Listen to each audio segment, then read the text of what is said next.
Good afternoon, ladies and gentlemen.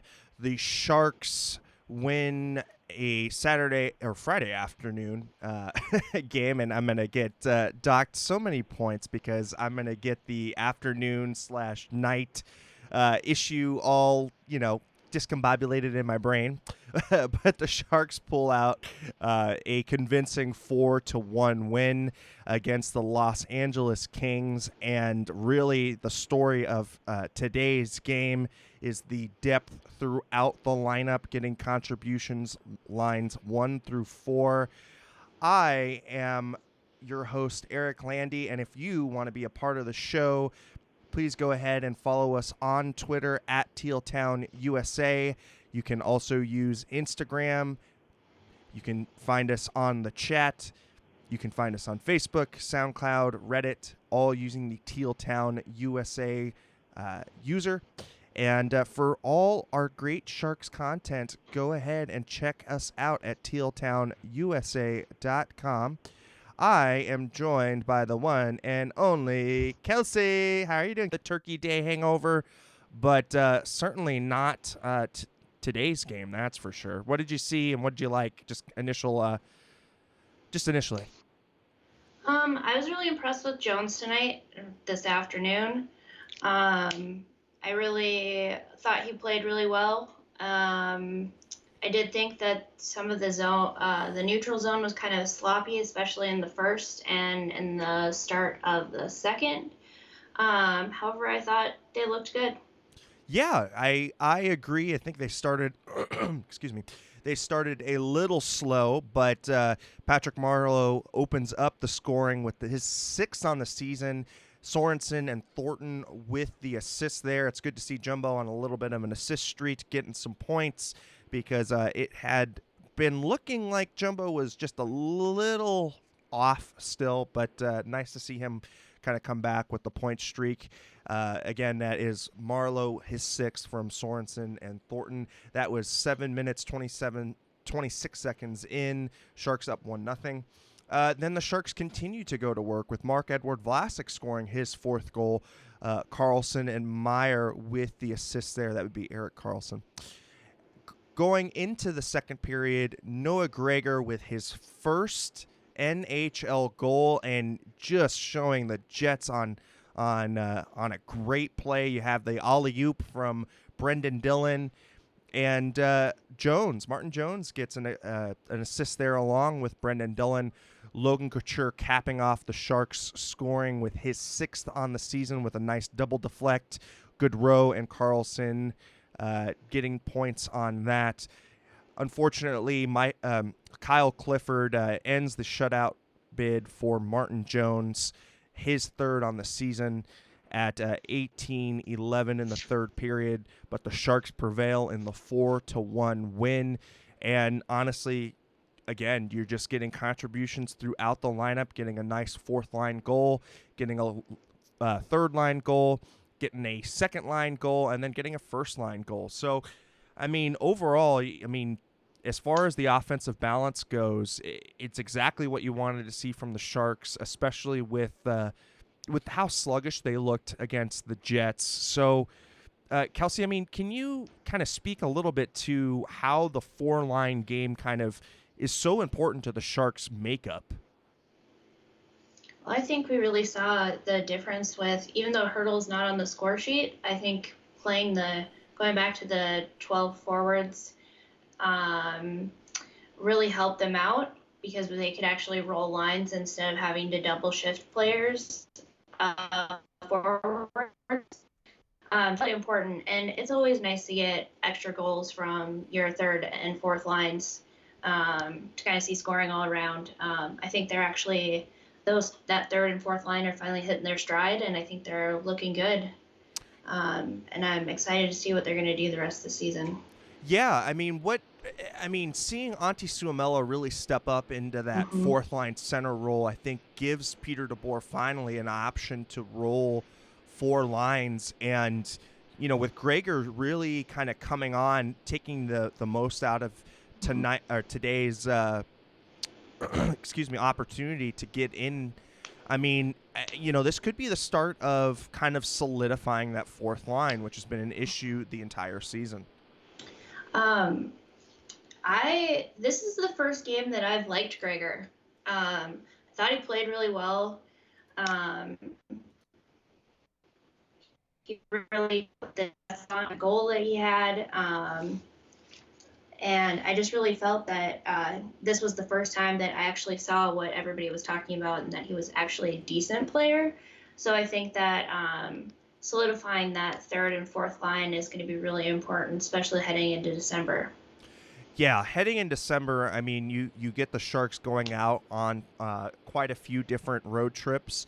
So having the ability to roll the four lines and being able to handle mismatches, especially with how you don't have a last change with no home ice. So having the ability to have a true center and a line that is made up of forwards who play together is, I think, extremely important. We were seeing Evander Kane get double shifted, triple shifted, the same thing with Timo Meier. And, as much as those guys can take those minutes, you're going to have times where the fatigue is going to settle in. You're going to have time where just pretty much the forwards are just gas. And again, I can't emphasize that enough against the Jets game.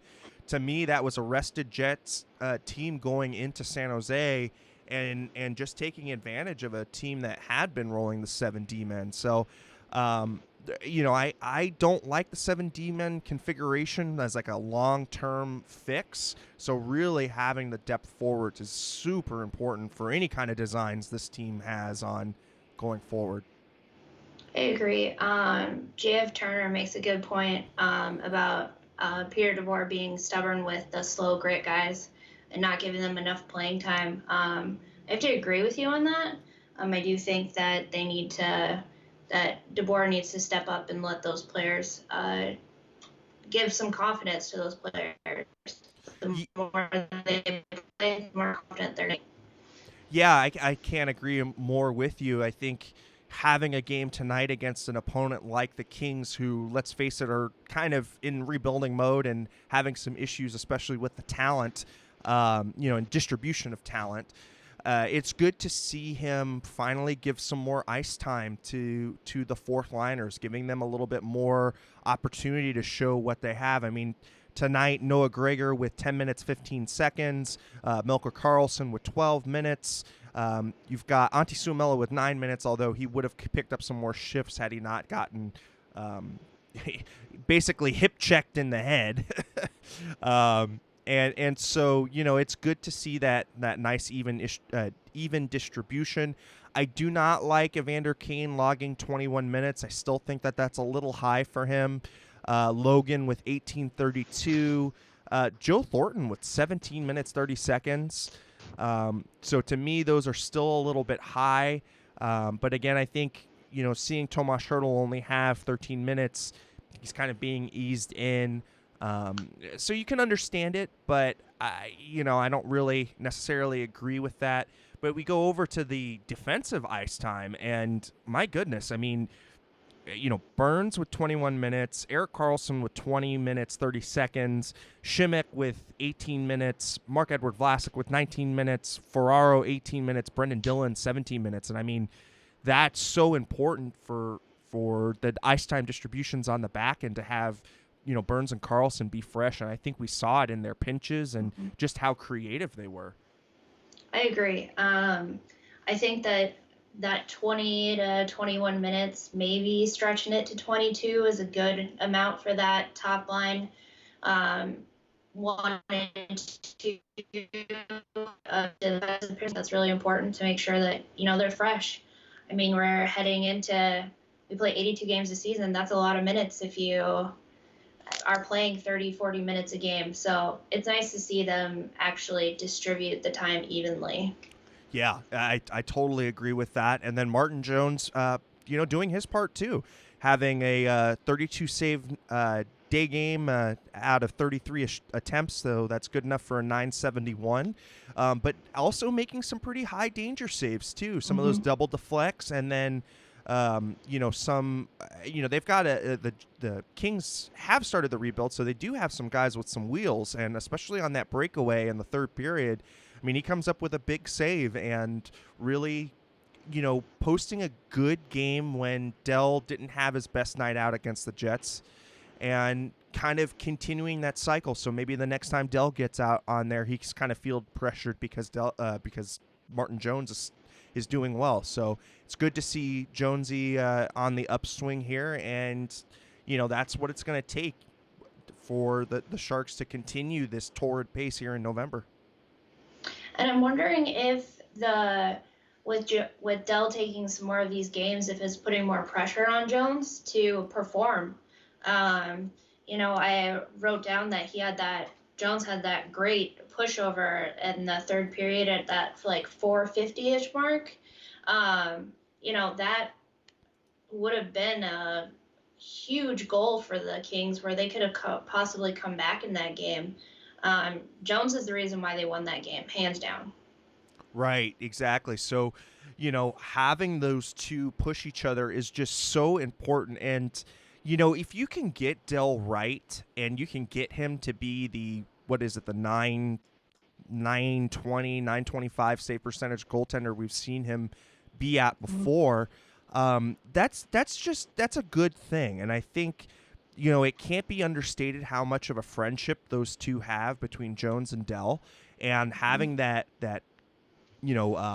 civil rivalry or kind of friendly rivalry between the two just pushes each other to be so much better. So, getting Dell on a good streak is important, and I think continuing to have Jones really step up his game is extremely important. So, I too liked Jones' game tonight and felt that he definitely put his part into the win, and just a complete game. Mm-hmm. I agree. Troy Davidson, just answering a question here on Hurdle. I think they're just easing him into the game since he's been out for the last 5 games, 13 so minutes. So I think they're just easing him in, being a precautionary. Yeah, I didn't see any kind of hit or any kind of shift to where he kind of favored anything. So I agree with you. I think it's more precautionary, especially with LA and some of the antics they like to do in the third period when they're losing a game. I mean, they're a proud organization, so you expect some douchebaggery at the end of the game, and yes, so I think that's a prudent move to keep him safe. We saw it with Antti Suomela and that hit. I understand what the player's trying to do there with a body check. You saw Suomela kind of dip his head but get his head up at the last second. So it was a borderline hit, definitely interference, and I think that they made the right choice going back and reviewing the match penalty, because I don't think it was worthy of a match, but also too, you don't like to see your players get taken out like that. No, and anytime you get the wind knocked out of you, McDermott's probably going 25, 30 miles an hour. That's a hard hit to take right into the gut. There's not a lot of protection there either, so I liked the 2-minute call. I thought it was the right call. I didn't think that a match penalty was warranted there. However, he is a Kings player in the third period, losing a game. They tend to be a little more on the dirty side. So, I think it's something that the league should review, but I definitely don't think that it was a match penalty. Yeah, I agree as well. Rob Humphrey, thank you for the cooperation. PDB just said holding out Hurdle was a precaution, and Kevin Kerr's adding that Hurdle will be going to Arizona. So no issues there as far as Hurdle goes. As we figured, it was probably just a precautionary thing. So yeah, good to see him back centering his line.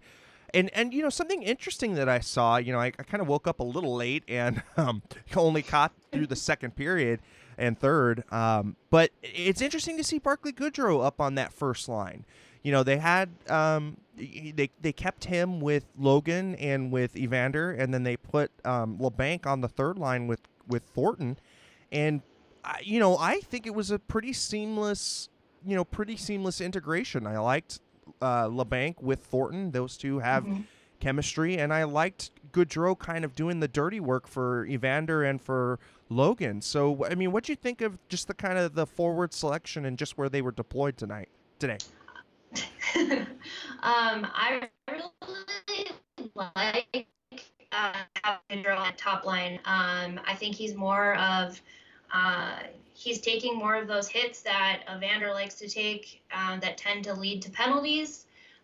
Since Gaudreau's been up, we haven't seen Evander being in the box since they've been playing together very much. And I really like that. I really like the LeBanc Thornton combination. I also I think that putting LeBanc and Thornton together is going to lead to some more goals for Thornton here in the long run.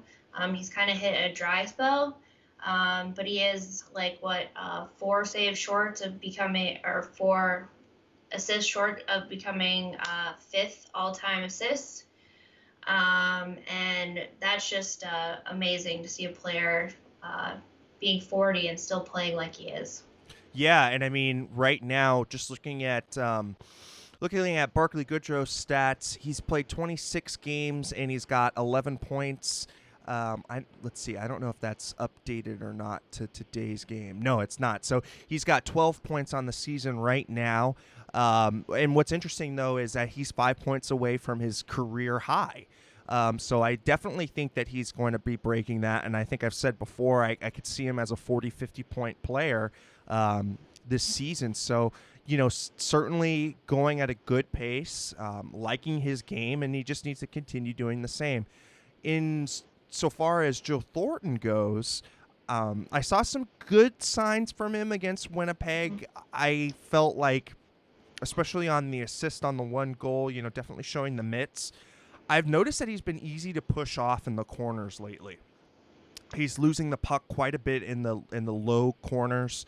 And so I'm wondering if it's like a upper body strength kind of deal, or if it's just maybe he's not so sure on his planting of his feet in the corners.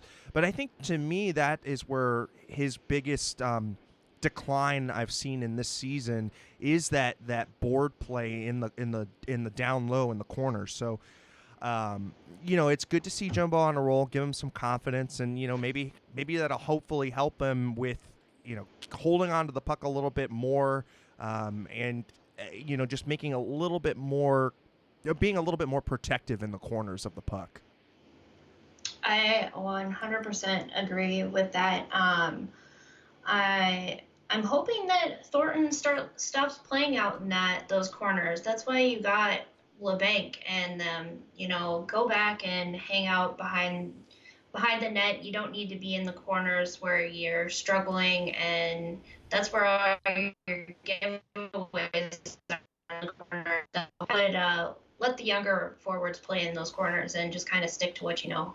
Yeah, no, I agree. Have like your Sorensen and your LeBanc, really hold on to the puck and get him into places where he can be effective. So behind the net or in the slot, being able to distribute, or hell, even have him kind of fly a little bit high on the point so he can kind of distribute the puck, because we have seen him be able to have success from that position as well, and allow Burns to fly a little bit higher into the into the zone, because it's pretty obvious that PDB likes to deploy the Burns-Schmick pairing with Thornton.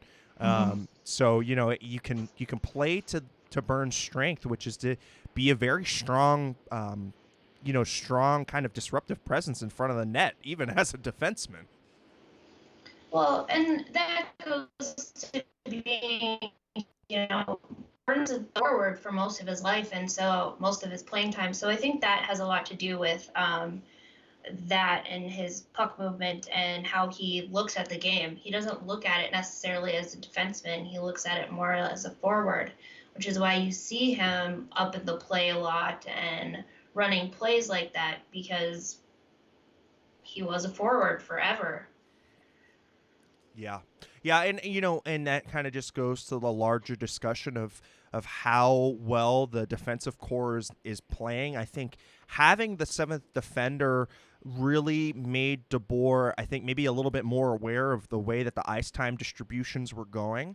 So, now taking that seventh defenseman out and just doing a regular kind of rotation, he is relying a little bit more upon Brendan Dillon and Mario Ferraro. And boy, Ferraro had such a clean look at the net in the third period. He was so close to getting that first goal. But you're seeing his confidence. I mean, he just increases every game he plays. Yeah, I don't think that it'll be very long before he gets his goal. I would say that if he gets any sort of looks like he had tonight against Arizona, he'll get it.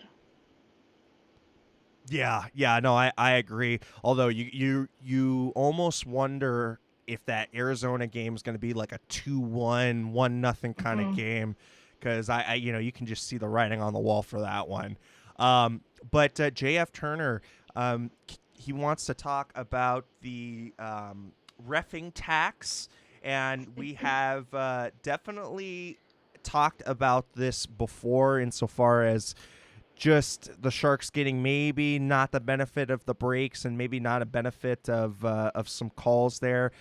Uh, you know, all I can say is when you're a ref and you're looking right at it and you choose not to make the call, it's pretty obvious. And I think I'll just kind of leave it at that. These blatant non-calls are just becoming more and more obvious, and it's not a great look. It's not a great look. So, it's good to see the Sharks didn't take as many penalties today. Hmm. That was I think, a big area of concern.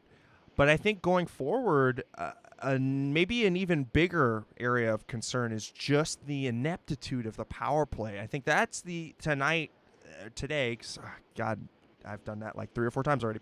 But today, I think that is kind of shining a light on the issue of the power play. It does not look good. The zone entries are really horrendous right now.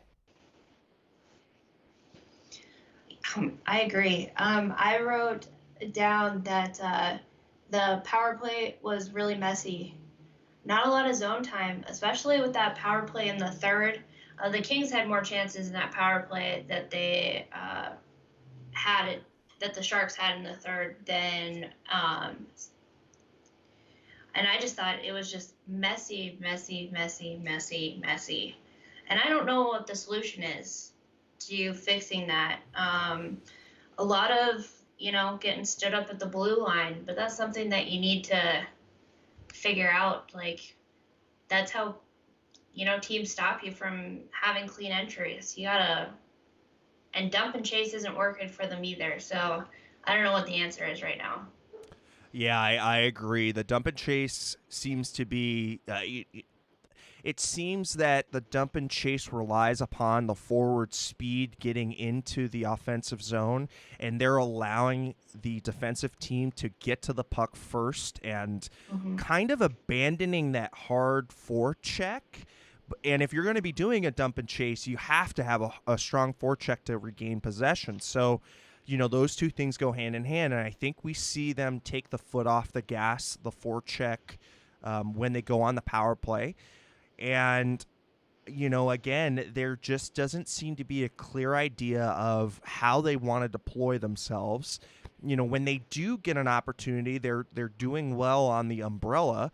But again, that requires them to get possession in the offensive zone, which has been a real issue. So I don't know if you rectify that by having the defenseman either Carlson or Burns bring the puck into the forward and then try and curl back. Uh, puck into the offensive zone and then trying to curl back to the blue line, or if you have maybe that little short pass that we've seen them implement before. But it's definitely that halfway into the neutral zone / getting right into the offensive zone has seemed to be the bulk of the issue with the power play so far. Oh, I 100% agree with you. And JF Turner, I really like your idea. And I think that would probably work. However, I think that DeBoer likes to keep things the same. He likes to run everything the same. And I'm thinking that we're, running into it's time to fire a power play coach. Yeah, I mean, I also I think it's time. I think it's been I think it's been kind of on the wall lately that Steve Spott, he goes through these slumps and he goes through these periods where the power play will be extremely effective, then it'll go like 30 40 games where it's completely ineffective, and then by the time you make your playoff run, it's still in that ineffective mode. And I can't impress upon how much the Sharks need to execute on their power plays when they're not getting the benefit of the calls, right? When you're only getting one, two, maybe three power plays at most in a game, you have to capitalize on one of them. If not only for the deterrent of the other team taking penalties upon you, but just the fact that you need to capitalize on your special teams opportunities. Oh, I 100% agree with you. And yes, Rob, it is a Doug Wilson decision. However, I do believe that Peter DeBoer would have some input on that. But those two, Spot and DeBoer, have been working together for so long. I just really, there needs to be a change. And I don't know what that change is. But you got to do something about that power play when you're not getting the benefit of the calls. But I am liking our penalty kill. Yeah, the penalty kill continues to be strong and continues to be an area which the Sharks can really rely upon, especially in the special teams battles. You're definitely seeing, I think, the Bob Bugner effect in full, in full showing here on the penalty kill. It seems like Barclay Goodrow and Melker Karlsson have really taken ownership of that. Of those groupings of players, and you're seeing everybody buy in. Marcus Sorensen, Logan Couture, Evander Kane, even on the penalty kill. I've been extremely impressed with all the forwards on the PKs. So really good on Bob Bugner for implementing that.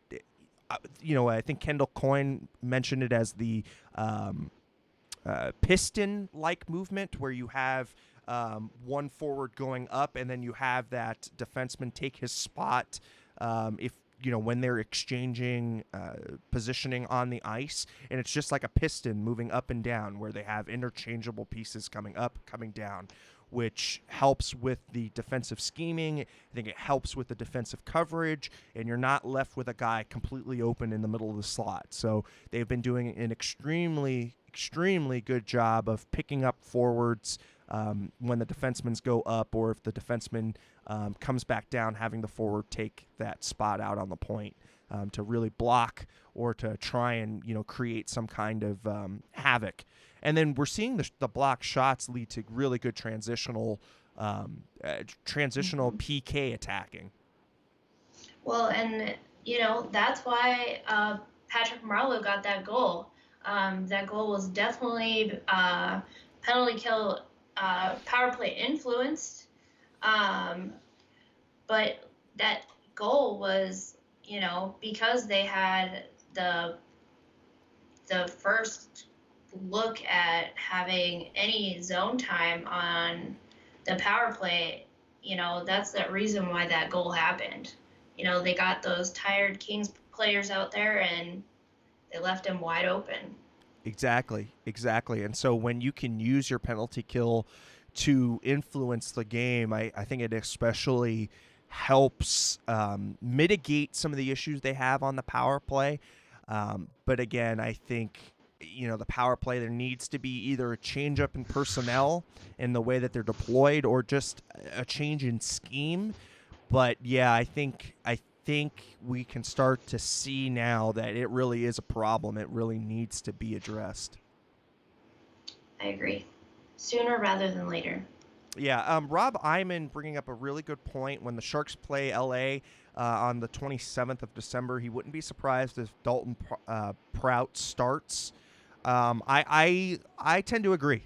I think that after seeing that big hit, that Peter DeBoer is a little bit more of a reactionary coach. So it wouldn't surprise me to see him bring in a slugger. That's for sure. But that's if Prout's healthy. He's still on IR right now. So, I mean, you never know if he's even going to be healthy for that. But I definitely think that something that Peter DeBoer would do is throw him out there and say, go for it. Yeah. Rob Iman also quickly chiming in with he's thinking that Quick retires after the season. I think that very well be. I mean, there's a lot of wear and tear on him, especially with the way in which he plays, the goaltender position. He's very much a reactionary save kind of goaltender because he doesn't really have a lot of size, so he has to use his athleticism, and we've seen that time and time again that those athletic goaltenders break down a lot quicker. Oh, I agree. I think that Quick is probably 2 seasons past when he should have retired. He once the goalie has an extended period of time out with a groin injury, it's difficult for them to come back, especially with how Quick plays. He's too small to cover the whole bottom of the net without having to do massive pushes, which if you've ever tried to do that, it's all your groin muscles. So you got those groin injuries, and those are just difficult to come back from. Yeah, especially, again, cannot impress upon if you're a goaltender that's reliant upon that. It's super important to have everything in the groin and everything kind of in the quads and stuff be strengthened, and you can definitely see that he's not the player that he used to be. It's I think that for the amount of success that he's had playing that, I think he'll take that insofar as his career goes, because I feel like those kind of goaltenders have that career trajectory where it's very, very, very, very high peaks, and then the lows get really, really low, and I think he took advantage of his peak for sure. I definitely agree with that. Yeah, getting 2 Stanley Cups, I think you'll be happy with that. JF Turner questions on the Sharks responding more angrily to the hit on Hurdle. JF, this has been the MO of the Sharks for a long, long time. They don't retaliate. And I don't think that we've seen a Sharks team really retaliate maybe since Raffi Torres being on the team. And I don't particularly like that about the team. I think that that's an area that they can be exposed, and I think that we saw St. Louis really do that to them in the Western Conference Finals. So I think that definitely Hurdle needs to, the team needs to rally around anytime a player kind of gets hit. I'd love to see Dylan or Kane or Gaudreau or just anybody kind of step up and really try to be more, hold the other team to account. Yeah, I agree. Rob, I don't think that Hurdle's on his way to an IR stint. I think that, it's his first game back after missing 5 games. So I just think that he just needed some time there's a difference between playing in practice and playing in a real game. And so I just think it's precautionary to limit his ice time right now. I don't think that he's on his way to IR currently. And then this just coming in from Curtis Pashelka. Suomela said he wasn't sure if he was going to Arizona with the team, which makes it sound like he's not traveling, but can't say for sure. So that wouldn't be good. It might be having to do with some kind of concussion. I know that Suomela has had one before, and we all just kind of grit our teeth and hope for the best with him because he's a little fragile. And so you just hope that everything's okay with that and he doesn't get any kind of like headaches kind of after the fact. And then Rob Iman chiming in. Thank you, Rob. He's saying, I hope McDermott has a player safety hearing tomorrow. I wouldn't count on it. I think they'll look at that and they'll just say it's body on head, and I think they'll use the defense that McDermott is just so much larger than Suomela, so that will mitigate that fact. But I hope they don't roll with the 7D men either. That's for sure. I agree. I'm really, crossing my fingers for Suomela. He's such a vital part of this team. I don't know how you beef him up so that he doesn't keep getting hurt like this. But once you have a concussion, it's really difficult to come back, and you tend to just keep getting him over and over again. Yeah.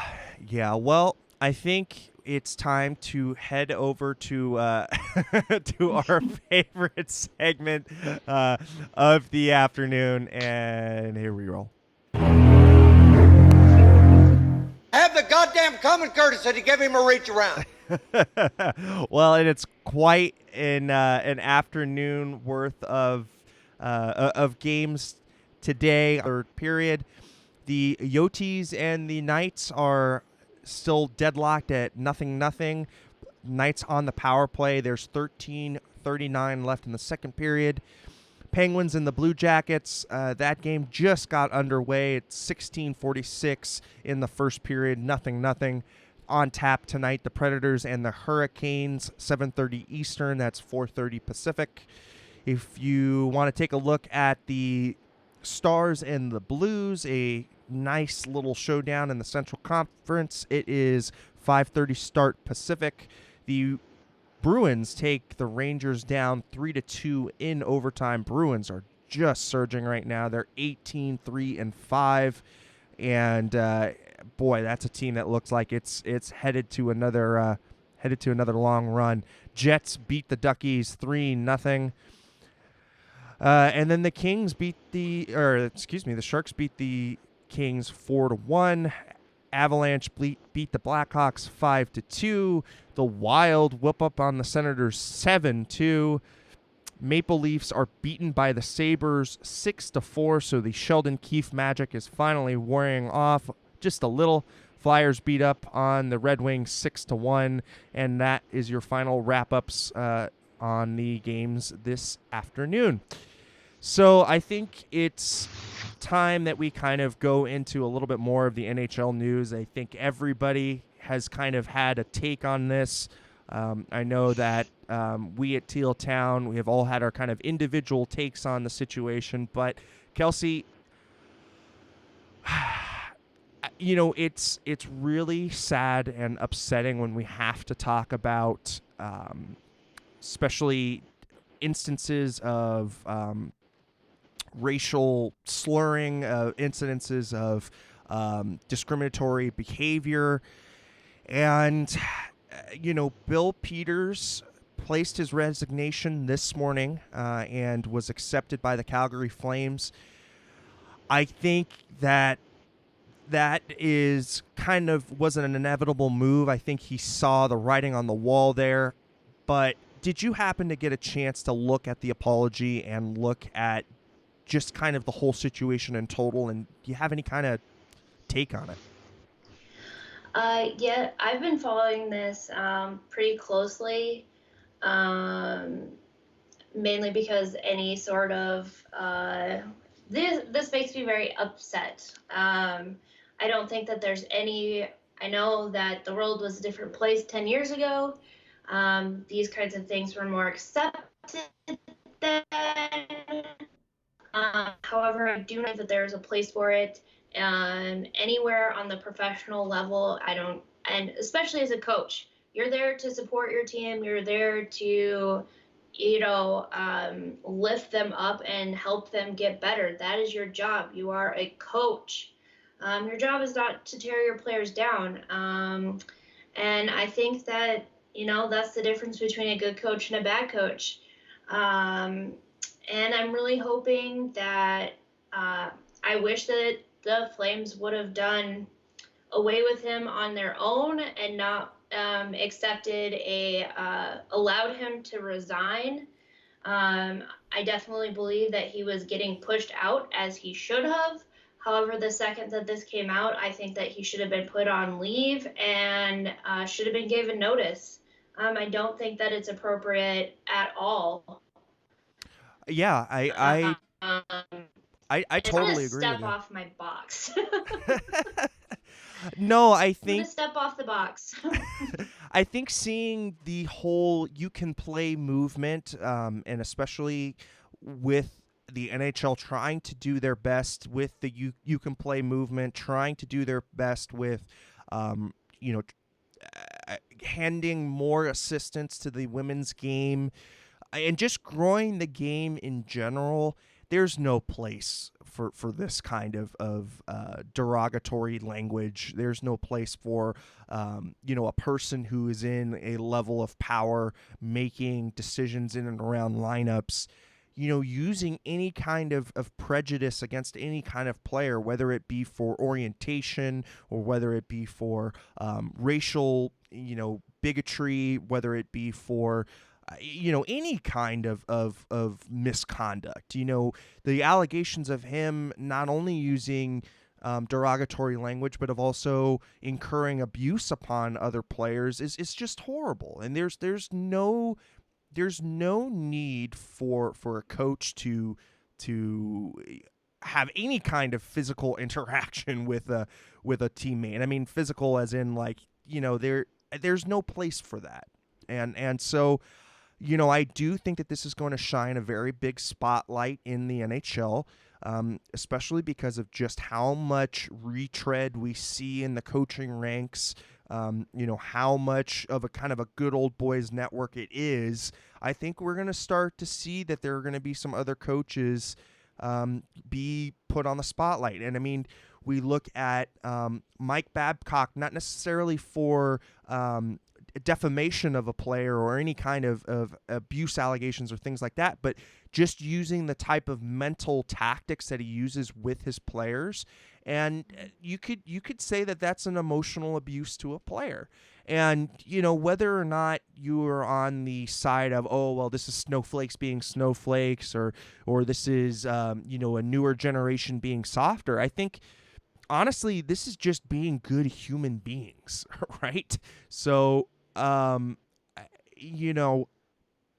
again, any kind of form of abuse like that, especially from a person of power, it's not acceptable anymore. And I think getting that light kind of, shining into the NHL, I think is a good thing. And I think it will just continue to see more change, which is good, and I think, the spotlight needs to be cast further down into the whole hockey system. You need to look at everyone, whether it be coaches in junior, coaches in the college ranks. It needs to be looked at. Anybody in power needs to make sure that they're extremely careful with how they interact with players. I mean, if this would have happened at a high school level, there would be no question that that coach would be fired. The stuff that Babcock got away with, asking players to rate how their other players are performing and then saying, well, this is what he said. I think that's absolutely ridiculous. If that happened on a high school level, you would get fired immediately. There would be no question about it. I just think there needs to be a total overhaul. And I'm really excited to see what the next couple of years are going to bring with more of this light getting shined in on how these coaches are treating these players. I mean, look at the suicide rate of, professional athletes is ridiculous. And this is probably part of it. I mean, if you have a coach that is in the position of power telling you that you're useless, that says a lot. And I think that is definitely something that needs to be looked at. Now we've also had Peter Carmanos, ex-Carolina Hurricanes owner, saying he would have fired Ron Francis if he would have known about the allegations, against Bill Peters. Ron Francis, I think he's going to get some heat, especially because I think that organization knew a little bit more than they were kind of letting on, especially with Rod Brindamore coming out corroborating Bill Peters' alleged incidents. He's corroborating that. So again, it's just it has no place in the game. It doesn't have any place in the game. It's it's just intolerable. I think it's intolerable at this point. Steve Cropper, do these views represent the view of Teal Town, USA? I think all of us have been on record as being supportive of the You Can Play movement. I think that Teal Town as an organization pushes forward diversity. You look at all of our contributors, whether it be myself or AJ or Eric or Felix, Kelsey. I think we try to do our best to try and get a diverse set of voices on the podcast. So we believe in diversity. I think we all believe it makes us stronger for having different viewpoints. I'm not going to speak for anybody else on the podcast, so I won't say that they share the same positions, but I can assure you that we all see abuses of power as an important thing to get rid of in the NHL. I agree. All of our views are our own, but with our group conversations, I definitely think that most of us stand on the same point. There's just no place for it. Yeah, there really isn't. I mean, again, you have to look at players' mental health. You have to look at players who not only are at what am I trying to say here? I'm trying to say that they're already in a position where, if they've been concussed or if they are self-critical, highly self-critical of themselves because of the way that they play on ice, and then you add a level of discrimination, or you add, a level of any kind of mental games that coaches like to play, it definitely could affect their long-term health. And, again, if you're a coach and you do those types of things, and then, years onward, a player commits suicide or a player tries to hurt themselves, you're at fault because you're an immediate person within their sphere of influence, and you're pushing them down while they're already in a very vulnerable mental position. So again, I think it's twofold. It's being in power, so you have the ability to cast a lot of different you cast a lot of different emotions to players in the position of power, but you also need to make sure that as a coach or any kind of position in power, whether it be a GM or equipment trainers or whatever, it's just that you have decency. This is just being decent. Rob, E-Man, they do have a zero tolerance policy in the NCAA.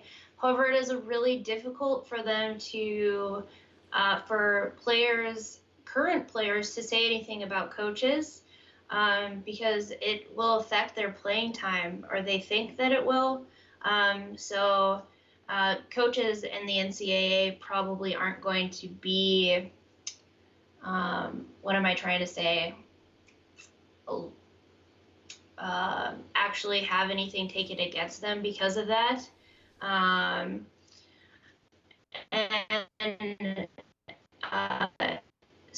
Cooper, I understand that it was a different world 10 years ago, but things that, you look at a child who grew up getting emotionally and physically abused, that abuse lasts a lifetime. So yes, I do think that it's important to be looking at something that's 10 years back.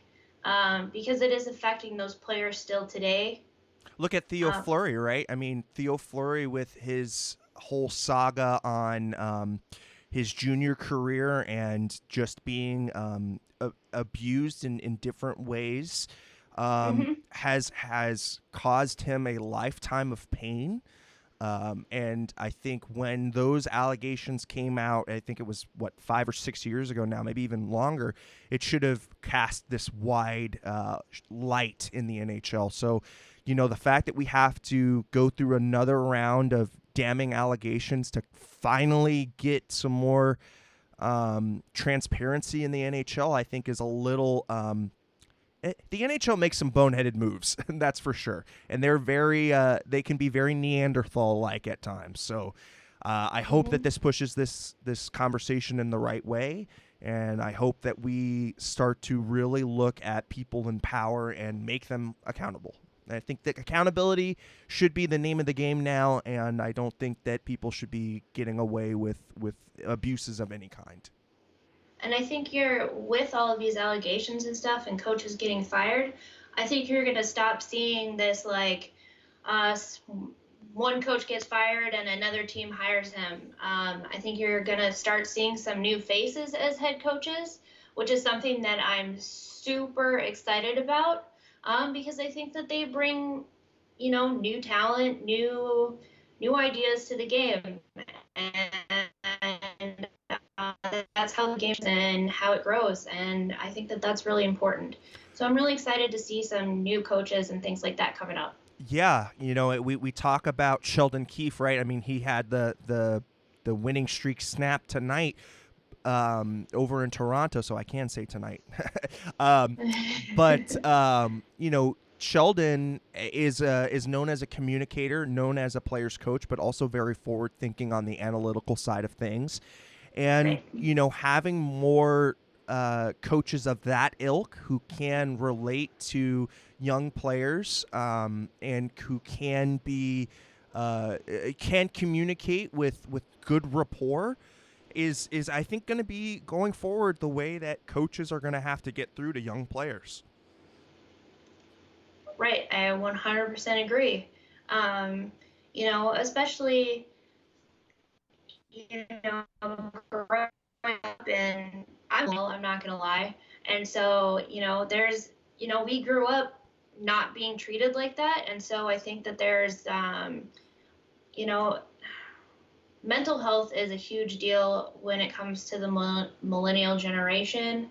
And I definitely don't think that it's like a snowflake thing or anything like that. I just think that people are becoming more aware of how words hurt, what things do, and how all of those things, I don't know. I just don't think that there's a place for it at all.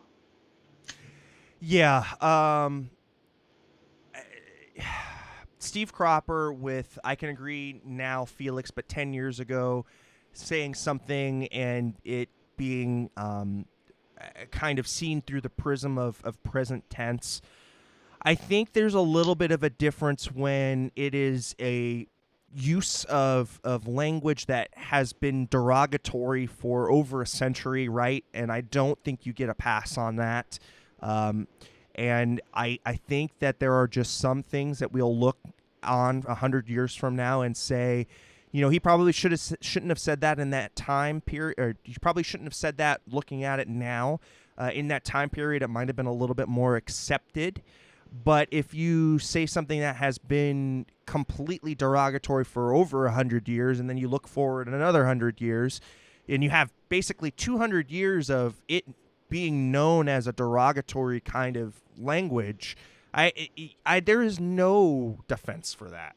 I mean, Well, and I think that a lot of it is, though, yes, the 10 years one is the one that's getting most talked about, but it is something that is currently happening. There are players that after he came out about all of this that are saying this is happening now, but don't want to go on record saying that it was happening. So there are players that are coming out and talking to press and stuff like that, but they're staying quiet about who they are. So it's because it's a continuing thing. It's not actually just, he said a stupid thing 10 years ago. he's still doing these things. He hasn't changed. Right. And I think that's what the issue is.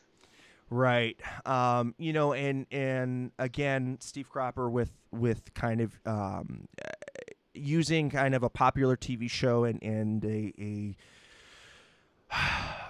I would say at this point we'll call that a racial slur for sure.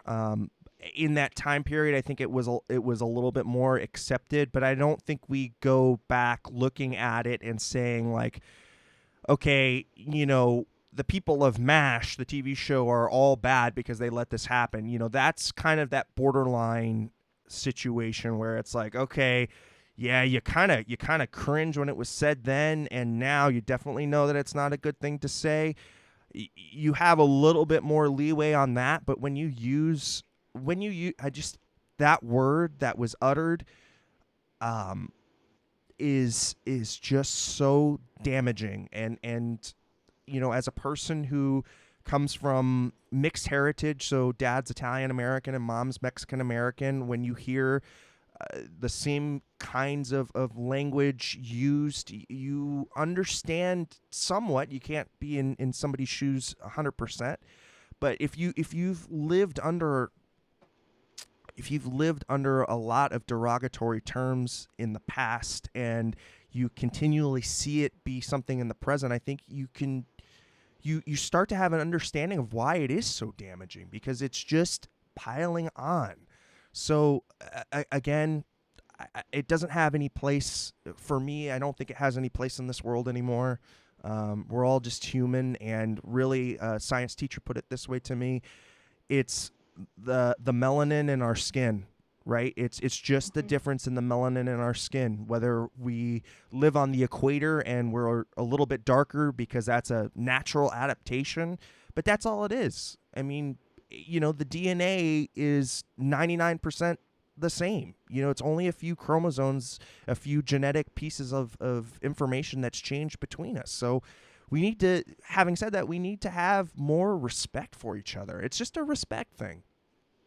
I agree. It doesn't, you have to trust and love one another. That is, what I've learned in my life is that, there needs to be more love in this world. And there's just no place for you not to have respect for one another. You can still coach somebody and change how you think at the same time. Right. And I think just kind of putting a bow on it insofar as what's okay past versus present versus future, I think that there are certain times when the line is crossed. It will be crossed 50 years ago, 50 years from now. Anytime that you make that clear delineation upon crossing the line, it will be bad no matter what time period.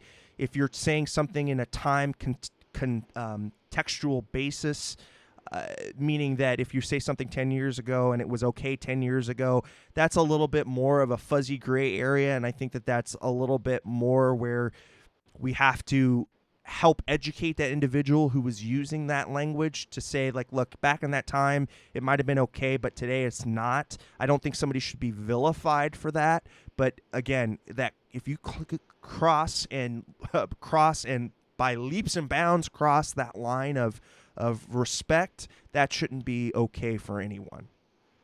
No, I agree. And I think that we need to publicly say happy birthday to Felix. Happy birthday, Felix. So that's what I think that we should end that conversation with. You can know if you want to continue having this conversation, feel free to DM me. I'm always willing to talk to people about these kinds of things. And I love hearing what other people think.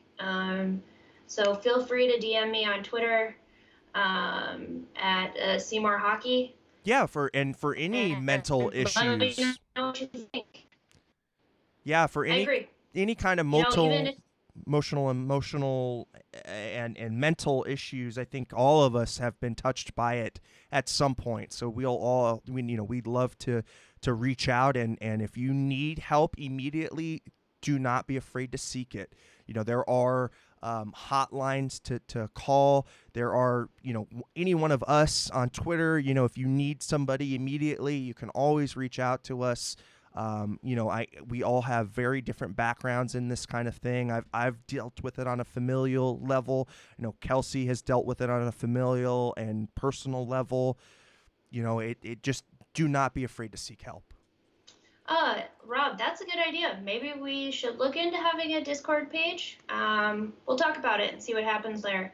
But we're always open to have conversations. Or insomnia, so I'm normally awake, so you can DM me whenever. So just if you need help, get it, no matter where it's from. Exactly. It's always good to have somebody to talk to, so do not be afraid to reach out. So with that being said, the Sharks have the Coyotes on tap tomorrow afternoon again. So we're getting back-to-back afternoon games. It's going to be interesting because the Coyotes will also be on the second of back-to-back. So, it might be some sloppy hockey in the beginning. We'll have to see about the forward situation insofar as where Suomela, if he will be playing, if he will, and it'll be interesting to see what kind of style of hockey is going to be implemented, because both teams are going to be very tired, and I think we'll kind of see maybe a little bit more of a slower approach. Rob Iman, thank you so much for the Super Chat donation. We really appreciate it.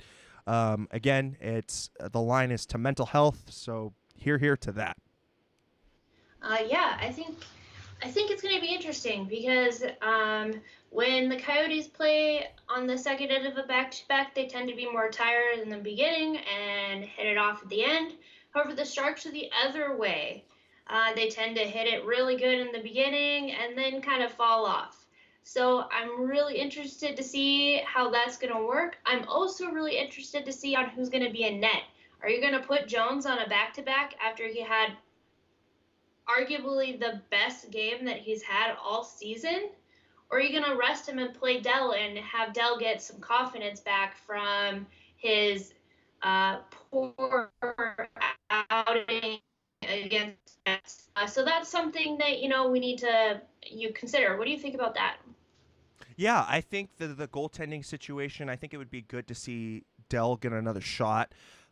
Especially because, just that Jets game, I don't pin that on him. I pin that more upon the defensive scheming and just the team being tired in front of him. So I hope that he gets another shot at it, because when the team was defensively sound, we saw that Dell could really work it. So you want to continue the rhythm with those two. If you get a good game out of Dell, then that means you'll probably get another good game out of Jonesy too. So having them roll.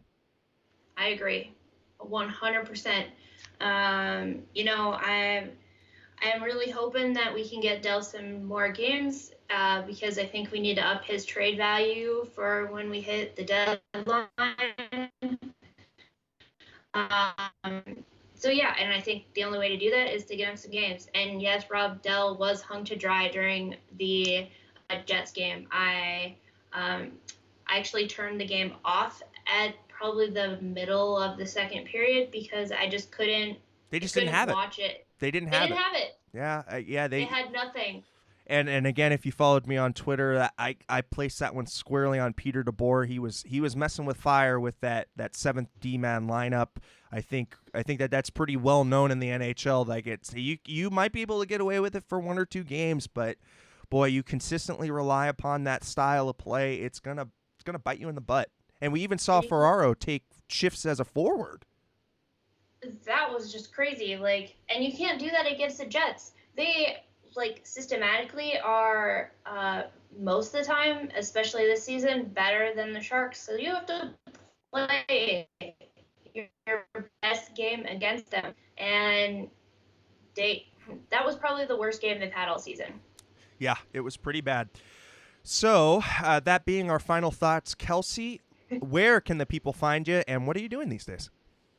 You can find me on Twitter at Seymour Hockey, SEMORE Hockey on Twitter.